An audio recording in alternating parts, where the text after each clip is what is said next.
আজ থেকে ১০০ বছর পর ক্যালেন্ডারের পাতায় যখন ২১২৪ সাল, আমাদের প্রায় প্রত্যেকের দেহ তখন মাটির নিচে, অস্তিত্ব তখন রূহের জগতে।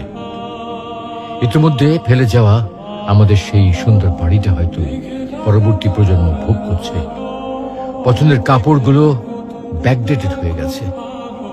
শখের গাড়িটা হয়তো অন্য কেউ চালাচ্ছে, আর আমায় খুব কম জনের স্মরণে রেখেছে হয়তো হয়তো কেউ ভাবেও না। হাতে তাদের সময় নেই, যাদের জন্য এত কিছু করতে করতে নিজের জীবনটাই শেষ করে দিয়েছিলাম। আচ্ছা আচ্ছা বাস্তবতার এই জীবনে আপনি আপনার দাদার দাদাকে কতবার স্মরণ করেন? আপনার দাদির কথা আপনি কখনো কি আপনার মনে পড়ে?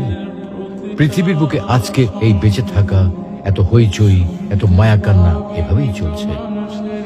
গত হওয়া অসংখ্য প্রজন্মকে টপকে আমরা এই জীবন লাভ করেছি। তেমনিভাবে আগামীতে অসংখ্য প্রজন্মের ভিড়ে হারিয়ে যাবে আমাদের এই জীবন। কিন্তু খুব কম লোকই সময় পায় ফেলে যাওয়া জীবনটা একটু ফিরে দেখার। বাস্তবতা হচ্ছে এই জীবনটা আমাদের কল্পনার চেয়েও অনেক অনেক ছোট।